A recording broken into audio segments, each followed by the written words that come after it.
Honda CB Shine BS6 model customer আমার কাছে নিয়ে এসছে। গাড়ি চালাতে পারছে না, গাড়ি 1-2 কিলোমিটার চলছে, অটোমেটিক বন্ধ হয়েছে, খুব মিসিং মারছে।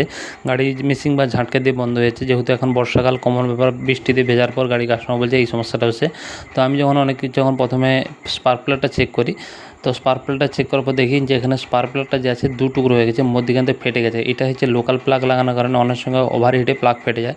2 নম্বর যে স্পার্ক প্লাগের মাথায় এখানে জাং পড়ে গেছে, মানে লোকাল প্লাগ লাগানোর কারণে এখানে বৃষ্টি থেকে হওয়ার জন্য এখানে পুরো জাং পড়ে যায়। 3 নম্বর হচ্ছে প্লাগ ক্যাপ, তো প্লাগ ক্যাপ এখানে ভেতর থেকে জাং পড়ে নষ্ট হয়ে গেছিলো। তো আমরা এখানে নিউ হিরোর প্লাগ ক্যাপ লাগাবো আর চ্যাম্পিয়নের লং থ্রেড প্লাগ লাগাবো।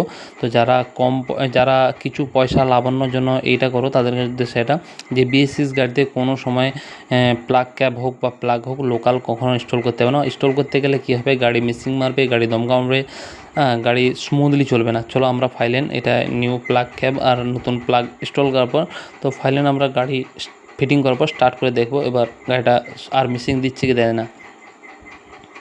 তো এবার চাবি অন করে নিয়েছি, এবার আমি তোমাদের স্টার্ট করে দেখাচ্ছি। তো ফাইলেন আমরা স্টার্ট করে নিয়েছি, পিক আপ আসছে, আর কোনো মিসিং বা পিক আপ কাটার কোনো প্রবলেম নেই। যাদের এইভাবে পিক আপ কাটে বা মিসিং মারে, তাদের যে অনেক সময় কী হয় বর্ষাকালে জল ঢুকে যায়, এটার জন্য এই ভিডিও।